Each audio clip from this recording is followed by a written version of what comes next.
cerrar la jornada de la mañana con la intervención de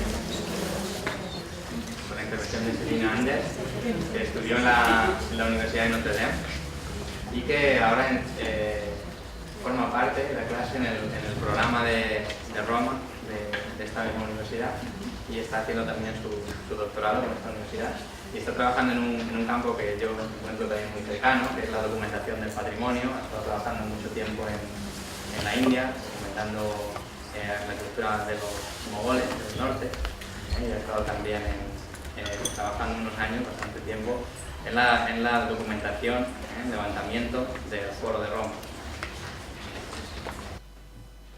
I'll try to speak loudly enough. Oh.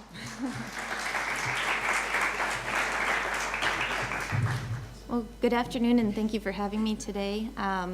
My presentation discusses the topic of the loss of urban form in the American suburb, and how even the use of the word suburb can be limiting when attempting to describe the wide gamut of suburban communities that actually exist in America today, within a metropolitan area outside of its city center. The presentation attempts to ameliorate some of the problematic uses of the term suburb by examining early suburban form and its evolution in early urban American history. By expanding upon the term suburb to include specific types that more accurately describe the incredible variety of planning approaches and methods that we're undertaking in creating the American suburbs. There is a more sustainable future out there, an approach to planning, and the answers lay within our built past. Now, I have to preface the presentation by stating I've chosen not to include a number of planning types, such as the industrial planned city, as well as some of the utopian religious communities that you can see throughout the United States, for the purposes of brevity of this presentation.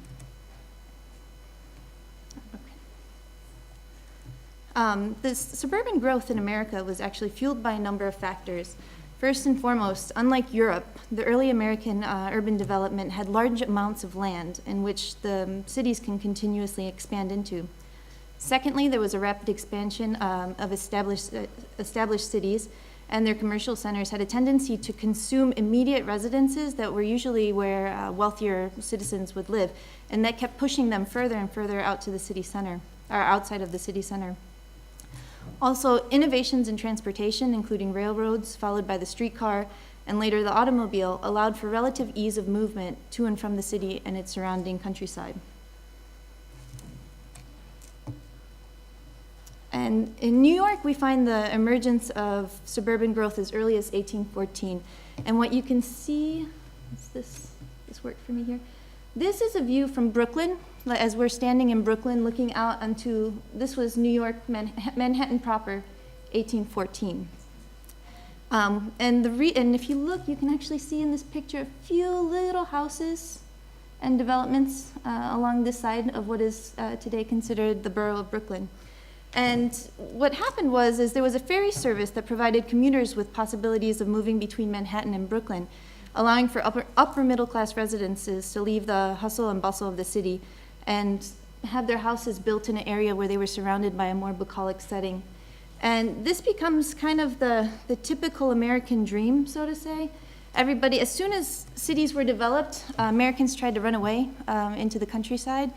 And it's not so different from ancient Rome or even in Europe. Most people have their city house, or people would have their residences here in Madrid, but those who can afford to have a house also in the countryside. But the difference between this concept in Europe and in the US is that people didn't want to just have a country house for the summertime, but they wanted it almost year round. They wanted their kind of space and separation from the nitty-grittiness of the city life, and to have this kind of constant place of their domain at the end of the workday. And again, this is the same, taken from about the same view from Brooklyn Heights towards New York City. So we can see already in just about 25 years of development how much Manhattan was expanding. And we see these people looking out from their terraces out onto Manhattan proper. And so this is Brooklyn Heights at about 1836. And Brooklyn Heights became actually one of the earliest suburbs of New York City, allowing for affordable urban development outside of the city center.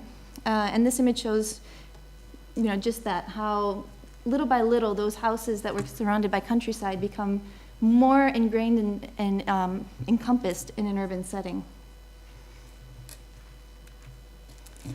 This is again just a few years later, Brooklyn Heights, a view of how urban that area became and how this kind of growth pattern was happening everywhere in the US, where you would first establish a city. As soon as possible, residents would start to pull out and move further away as was possible by horse-drawn carriage, the ferry boat service that we saw, and then later automobiles and railroad actually really helped to keep Americans at a certain distance from the city center and allow for that kind of back and forth commute. And this is just, these are some views of Brooklyn Heights. And so from, just a mere grouping of cottages, you get a full-blown extension of the city center. You have amenities like churches, schools, etc. And in contrast to the densely populated tenements of the city center, which New York became famous for, Brooklyn Heights and the surrounding boroughs of Queens became famous for these kinds of residences where you had your own row house or townhouse in the city, but you also had more space. You weren't overcrowded in these larger apartment buildings. And it became quite a happy place to live, or a happy housing option. Still today, some Manhattan residents consider Brooklyn the suburbs, but it's really an urban extension of the city. This is the same view today of New York, of Manhattan proper, seen from Brooklyn Heights. And now we don't have just a scattering of smaller homes, churches, and other amenities and schools, but we also have industry. We have mid-rise and high-rise buildings as well, but it hasn't reached the growth as Manhattan proper has seen. And just to give you a sense of scale, we see Brooklyn Heights to the lower right that's circled in yellow and its relationship to Manhattan. And so you can get a sense of the distance that was traversed. Now, obviously, you can get to the boroughs quickly and efficiently by metro and other forms of transportation and by car with the inclusion of the Brooklyn Bridge, et cetera. But this kind of need to or want to expand or live kind of separated from the hectic city center is something that was constant from the origins of urban development in America. And in this way, we can see actually today, Brooklyn Heights, it just looks like a natural extension of the city center. What we get around the 1850s and 60s is kind of a new development in suburban development, kind of a planned suburb. One of the earliest being the Romantic suburb. And the birth of the American Romantic suburb in the 1850s and 60s has traditionally been considered the hybrid of two distinct planning approaches.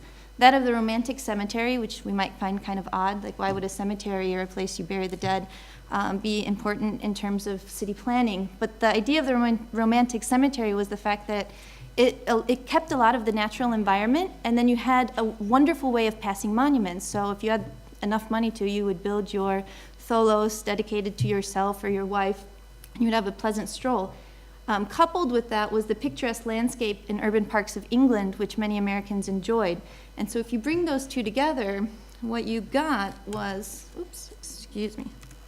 one of the earliest developments that we find in New Jersey, which was Lewin Park in West Orange, New Jersey. And it was considered one of the first American Romantic suburbs, designed in 1853 by the young and successful U.N.S. Haskell. He was a businessman from New York. And he had the grand idea of creating something of a merging between a villa and a suburb. It was supposed to be considered a villa park, a healthy and picturesque alternatives for New Yorkers who wanted ready city access, which was just about 12 miles away from the city.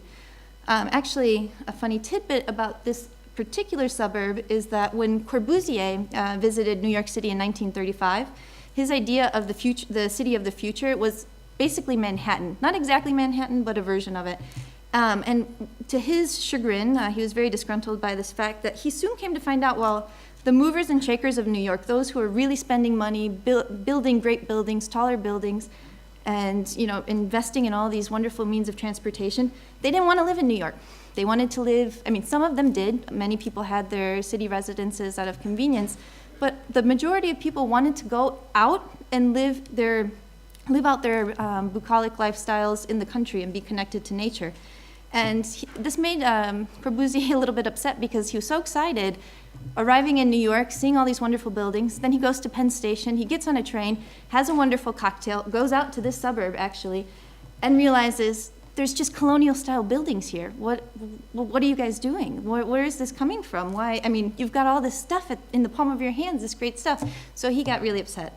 He even made some documents about that time and gave a little bit of a poke to Americans for being backwards and wanting their colonial style residences. Going back to Ewan Park in particular, it was planned as an exclusive residential community, and it excluded from the start industrial, commercial, and retail functions. So it was just a primary residential community. And deed restrictions provided rules for pertaining to architecture and landscaping maintained its longevity throughout the years. Pretty much nothing has been really destroyed, but more has been added to it. A number of people, such as Robert Stern, has a house that he designed in this area. And it's still an exclusive residential community for wealthy New Yorkers even today. It was designed by the landscape architect Alexander Davis, and he took Haskell's 400-acre parcel of land on the mountainous terrain of Eagle Ridge and subdivided it into building lots, manipulating the landscape to produce as best as possible a natural experience. So the whole point was that you were supposed to be in a natural environment and not realize that it was manipulated by man. He attempted to recapture the idea of an untouched forest, and the landscape was conceived as a nature reserve, so it was a protected area. The architectural character included a collage of styles, including Gothic, Swiss Chalet, Italianate, and chosen for a variety of reasons to fit in and be appropriate to its natural setting. You have to remember at that time, the US had a bit of a Napoleon complex when it came to Europe. They wanted to show that they knew everything and anything about Europe, and that manifests in building forms. Now, you can say, some might consider this a Gothic house. Obviously, it's not Gothic, but you can see how the language of Europe is coming and becoming something else altogether in the US. Andrew Jackson Downing, the designer, managed to provide for all of the delights and amenities one would find in a country villa, yet the grounds were shared by common streets. Now this becomes of particular interest. So even though the neighbors, the residents of this area wanted to go to their country villa, they did it in a communal manner. So it was kind of showing off and having your exclusivity at the same time. This is Thomas Edison's house, which still stands today and is now a museum. But what happens here with the romantic suburb is that you get a fusion of the villa type and the picturesque landscape, creating something altogether new. Just to get a sense of what it looks like today, you can see the green ring around its kind of urban conditions. You see this interstate here, or highway that's cutting through it. But the green edge and the built wall, this is almost like a walled-in city, but the green has taken over, so you really can't see that physical built wall. But in some ways, our idea of the gated community emerged from this, except we don't have, in the gated community today in the United States, we don't have the wonderful landscaping features that are still present in West Orange, New Jersey. Oops. To get a better sense of relationship of how far people moved out of New York, in the lower right-hand corner, you see Brooklyn Heights, and that was, the earlier suburban development that was possible by means of ferry boat.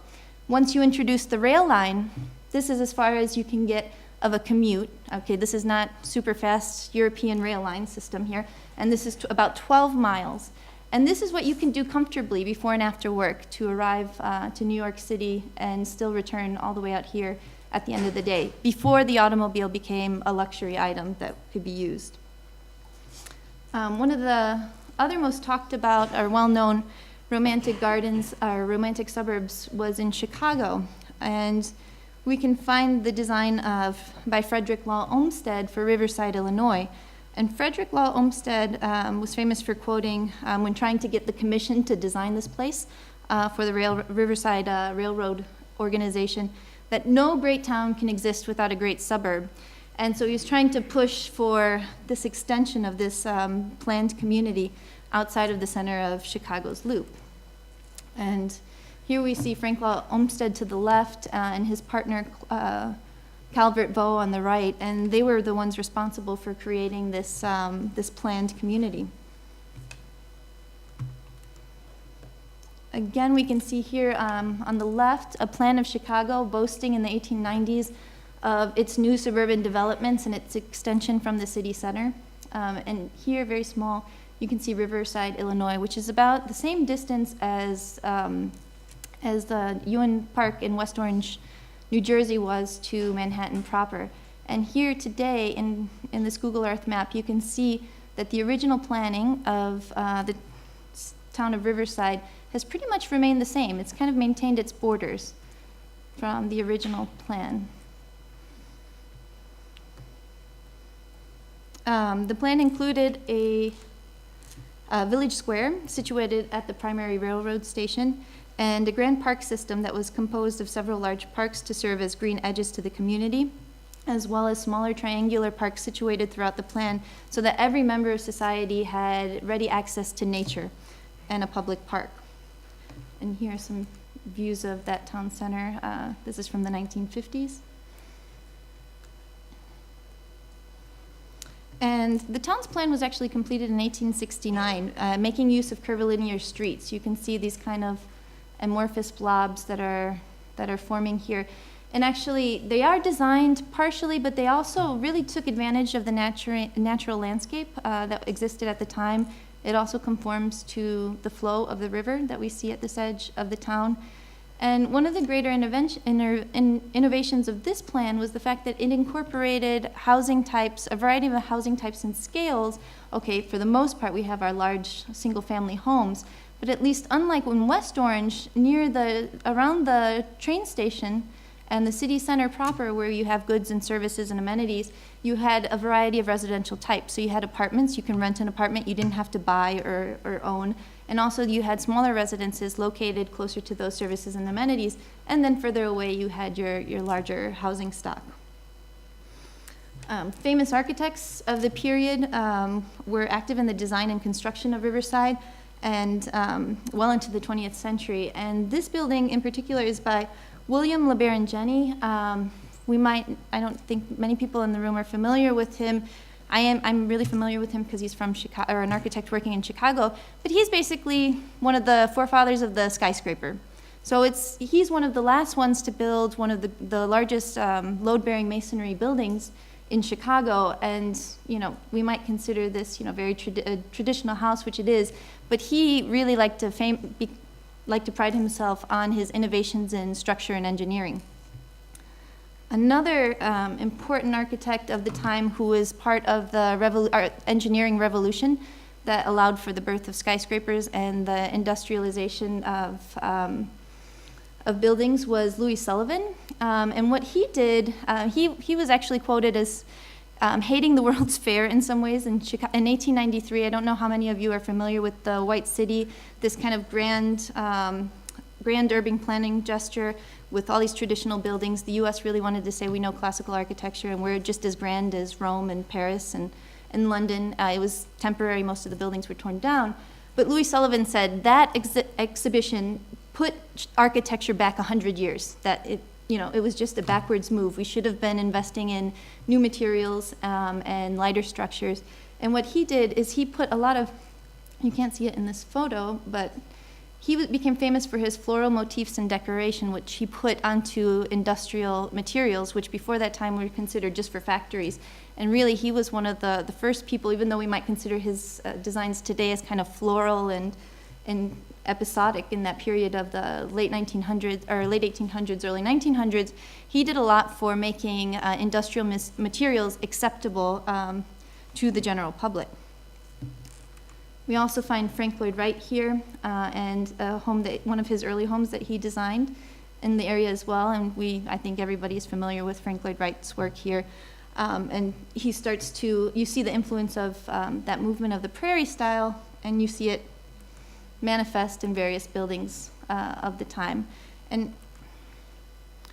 if we actually look at, if we compare the two of these towns, while both Ewan Park and Riverside are two of the first examples of American Romantic suburbs, Downing and Olmsted had a very specific and different approach to planning. While Ewan Park relies more on the Romantic English landscape, Riverside is starting to come to terms with making something in between, including landscape with residences and providing for various amenities.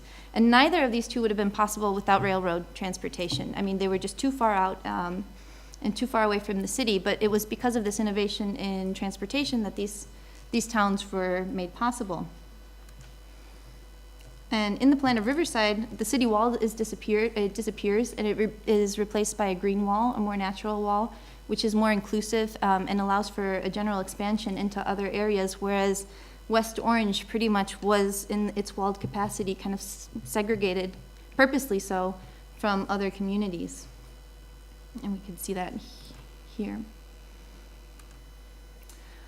Some of the key design features in the Romantic suburb are a focus on natural landscape, large lot sizes, greater setbacks from the street, communal streets and sidewalks that do not follow the formal city grid structure, maintenance and overall regulating system undertaken as a communal process. So if I want to plant a tree in front of my house, I have to make sure it's okay with the rest of the community, which is not usually the case in a normal urban environment. We had maintenance and allowance for pedestrian movement and accessibility to public transportation and daily services, because there still wasn't a reliance on the automobile, so these things still had to be accessible within a 10-minute walk. And obviously a proximity to a railroad station, or else you couldn't really get anywhere. The Romantic suburb was primarily geared towards upper middle class, and at the turn of the century, we start to see the interest in the Garden City, and that comes to the U.S. And we see it, it's begun by Ebenezer Howard in the United Kingdom in 1898, intended to be a planned, self-contained communities surrounded by parks containing areas of residences, industry, and agriculture. And the movement brought together various groups who were interested in ameliorating the crowded living conditions for the poor, which they found destructive to civic virtues. And one of the first of these towns is, we go back to New York again, but it's Forest Hill Gardens in the New York City borough of Queens. And it's an early example of Ebenezer Howard's Garden City concepts put to use in America.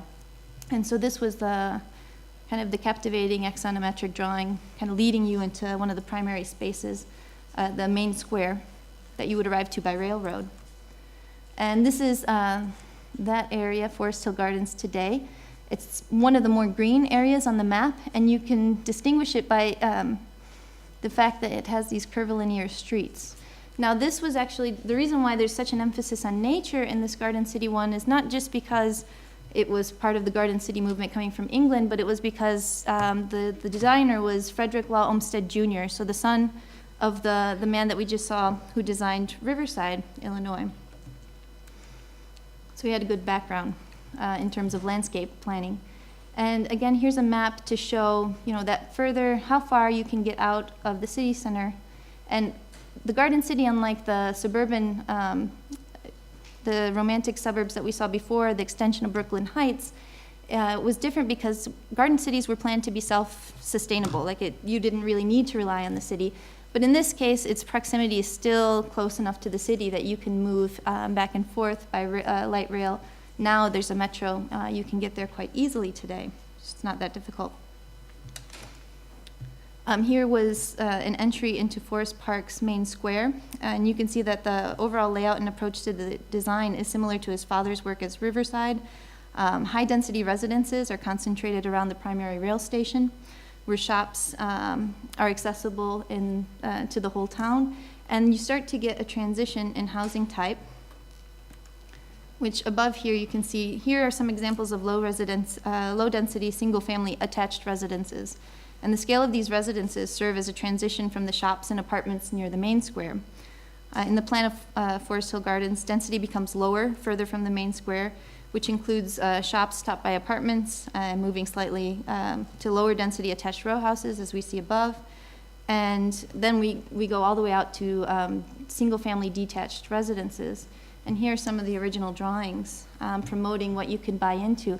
And the important thing for this is these kinds of communities allowed for a mix of income levels, so you weren't just primarily gearing towards upper-class residences or just middle-class residents, but people had options. If you needed to rent an apartment because you couldn't afford to buy a home, that was an option. If you had a smaller family and wanted a more urban relationship to the center because you didn't have enough funds to commute every day because rail travel was still quite expensive and beyond reach to many citizens, you had these options. Again, services and amenities were within walking distance of everyone within the community. And local architects were chosen to build various buildings, kind of expressing their own individual hand and having quite fun with the process. And this becomes important for us to think about now is because, okay, architecture, we have clients, we have budgets, we have all of these things, but in these developments, architects were chosen to kind of have fun and express a variation, not to have this kind of cookie cutter, same kind of housing that is typified of the modern American suburb today. So you really got to have a bit of fun, and the residences were quite proud of their unique houses, so to say. And so here's some more examples of that. So these were the pictures for trying to promote people to buy into these residences. This is an example of one of the residences today in Forest Park, and actually now it's become one of the most expensive real estates in the area, this town, which quickly in the United States, the Garden City movement was ridiculed because it said, oh, you try to do all of this stuff for the poor and integrate, society at various levels so you have an interactive socioeconomic group, but in reality, it got so popular that only the rich can afford to live here. And okay, that's a criticism, but at least people were trying. People had hopes and dreams to create a better society or a better place for people to live. And that is still a valuable component of the design of these places. One of the most complete and comprehensive garden suburbs in the United States is actually the village of Marymount in Ohio, just outside of Cincinnati. And it was built in the 1920s along the Ohio River. Marymount was the work of a developer, Mary M. Emery, who wanted to create a model community and would put theory to practice in the use of garden city planning. Here is the town today. It's about 420 acres, and she entrusted the project to John Nolan, a planner and architect from Philadelphia, active in the City Beautiful movement. And starting from a formal town center, the town includes a village green, a boulevard system with streets radiating outwards towards the residential quarters of the village, and it's planned in a lively grid. I say lively grid because the grid isn't maintained. You don't just have this perfect octagon. You start to get a grid again, but it curves with the natural pathway of the river. And it becomes also an important model for us today because it was one of the first suburbs that was designed with the automobile in mind, specifically in mind. And we can see that in some of these drawings here. It provided for on-street parking and also alleys that provided access to garages situated at the rear of the lot. So you had this continuation of the street frontage of shops that wasn't disrupted by a garage that we see in later suburban developments. And again, like we saw in Forest Hill Gardens, we have a variety of housing types. We have apartments for rentals, single-family attached homes, going out further and further to single-family detached homes, but it allowed for a lively and integrated urban environment.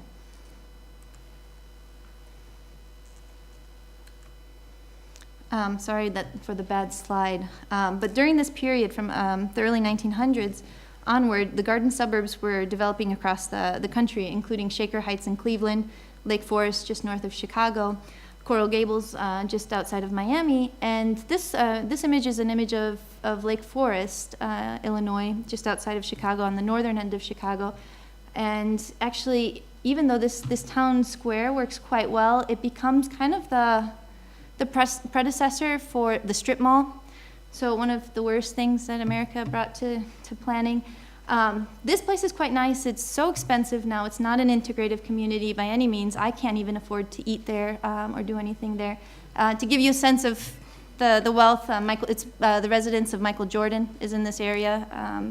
The owner of Burger King, not the greatest examples. But planning-wise, it's a beautiful place.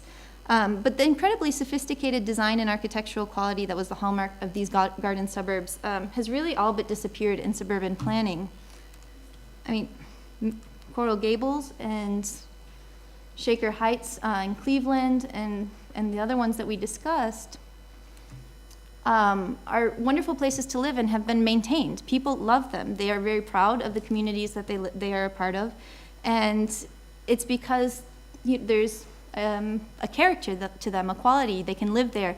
You don't have to rely on the automobile. You don't have to be very rich or wealthy. You have options. You have a diverse socioeconomic group. So your kids are going to school, whether you're from a lower income bracket or a higher income bracket, you have this wonderful mix. And it really helps for the development of civic virtue. And I won't read through these again, but these are some of the key design features of the garden suburbs that you see here. Walkability, accessibility to services, and a variety of housing types that we just discussed. Another type of suburb that formed that was more urban in character was the streetcar suburb. And it's the earliest suburban expansion in America that was made possible, was actually before the streetcar by omnibus. Again, I told you Americans, as soon as the city was built, wanted to get away.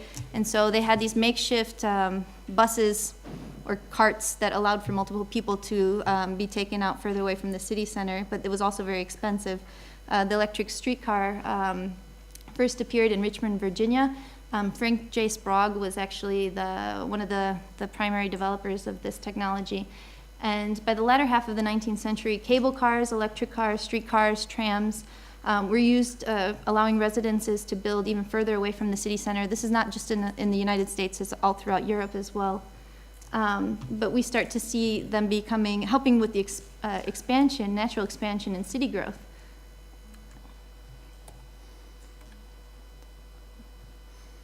Excuse me. So this is an example of one of the streetcar suburbs. It's hard to tell right now if I can show the outline of Inman Park, just outside of Atlanta.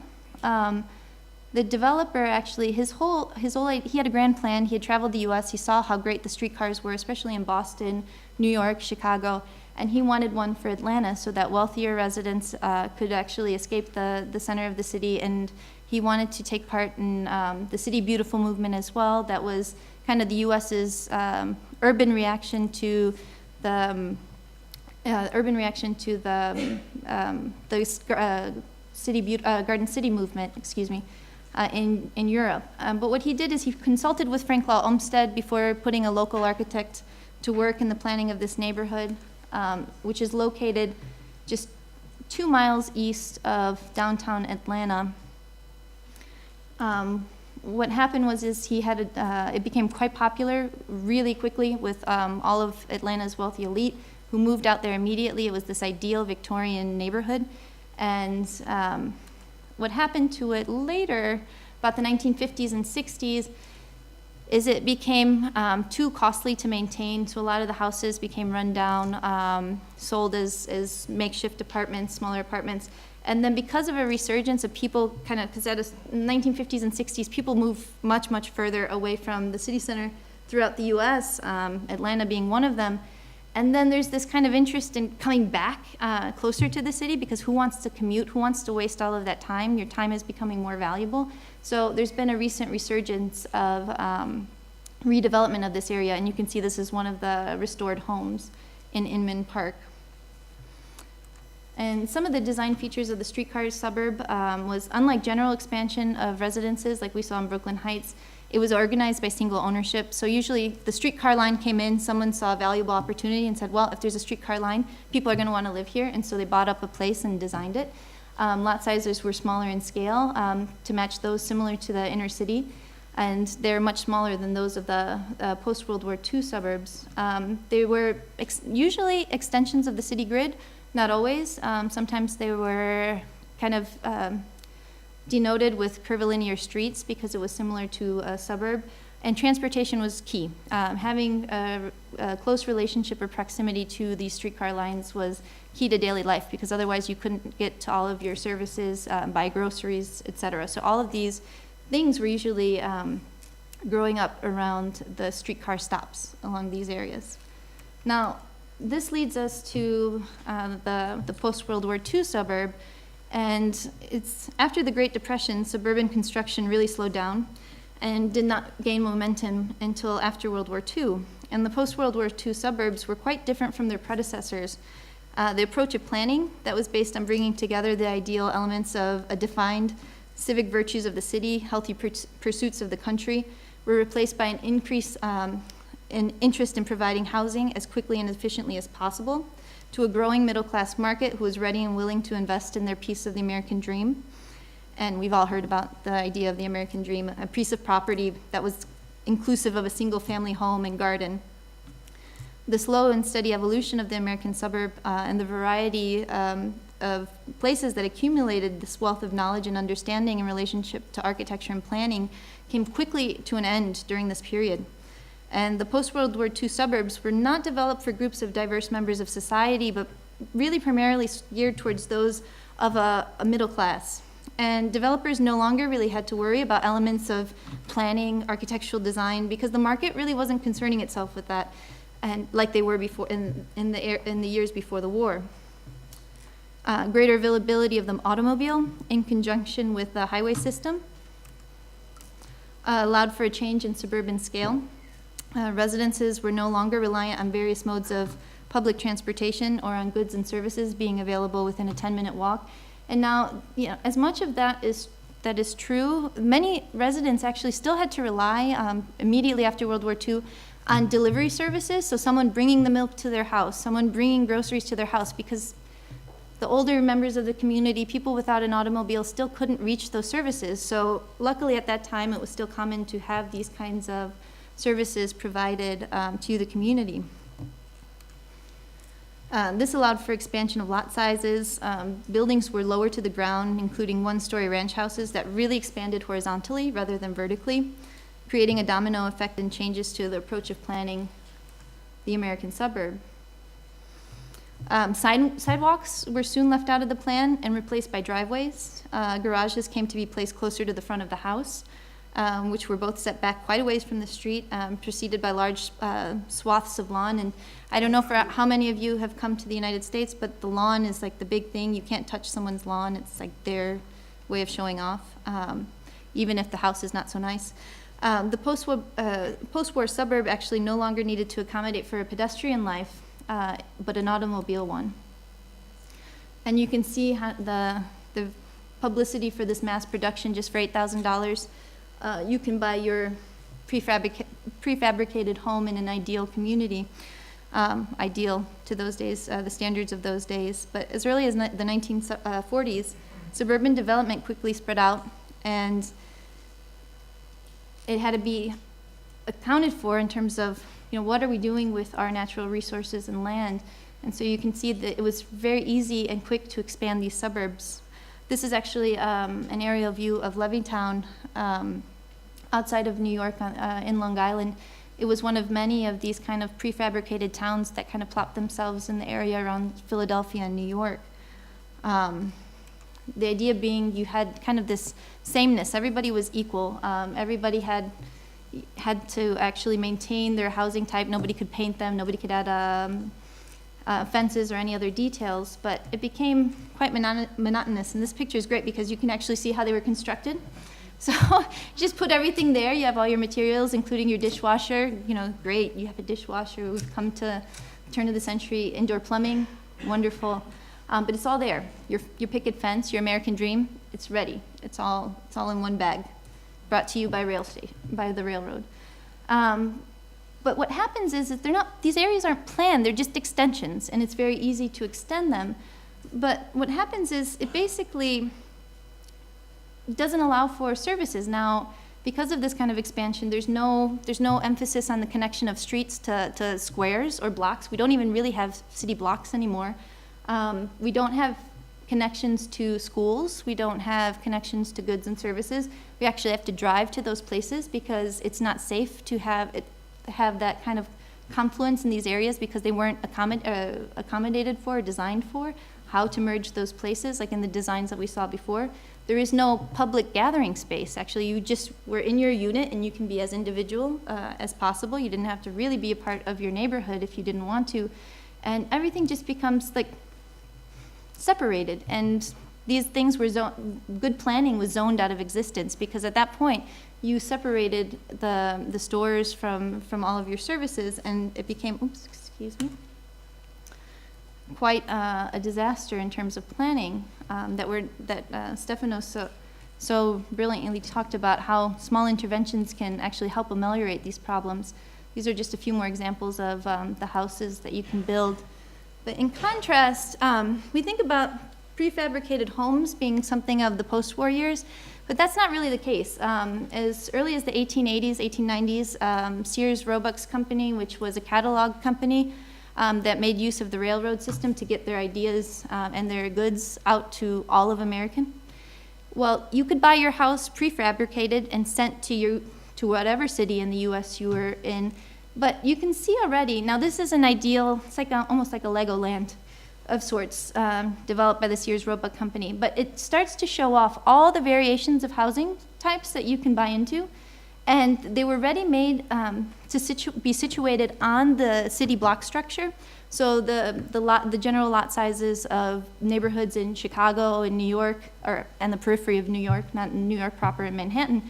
But it followed a certain rigidity of the grid and the structure, city structure that was in place. Houses were closer to the sidewalk, you had sidewalks. Now this is kind of a ideal image. It's not anywhere, it's not a real place. But you could see you had some kind of variety. And the prices were the same. It wasn't that these were these luxury homes.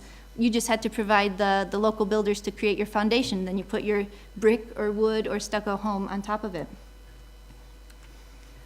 Some of the design features of the post-World War II suburbs include a repetition of planning, reliance on cul-de-sacs or these dead-end streets, loss of public space, decentralization of goods and services, increase in building setbacks, bringing the garage closer to the street because you wanted to show off your new car, which you probably purchased every so many years to keep up with the style, and you lost an overall pedestrian way of life. Now this is a funny image, but also at the same time a sad one because it is the reality of the U.S. For many Americans. If you notice, the kids are literally driving their little Jeep in the street with traffic. Okay, there's no cars around, but there's no sidewalks. There's no places for the children to play protected from the cars in front of their homes. And you know, this is not correct. I mean, would you want to raise your child in an area like this, where they have no communal area to go out and be a part of? I wouldn't. But just the mere inclusion of a sidewalk, I mean, could change everything. But because we don't ask for it as a society, it's not given to us. So at one end, as architects and planners, we have to think about these things and push for them. On the other hand, as citizens, good citizens, we need to request them of our governments and our architects. And now we talked about places, or new urbanists earlier today and in the past 2 days, so I won't go on too much about it. This is just an aerial view of Seaside. But finally, people have come along about 30 years ago to say, hey, things need to change.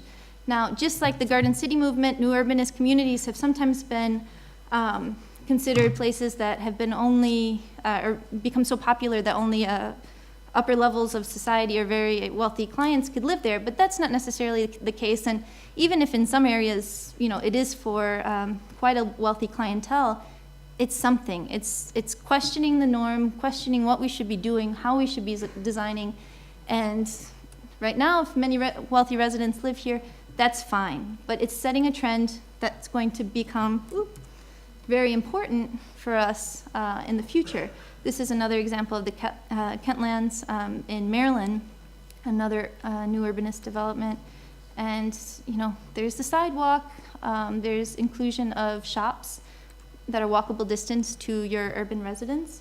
And the point of this presentation is that, you know, in such a short time, in about 100 years, we lost the way to live in an urban manner.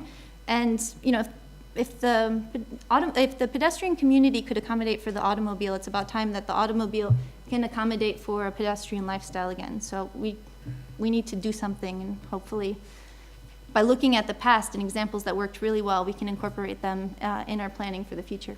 Thank you.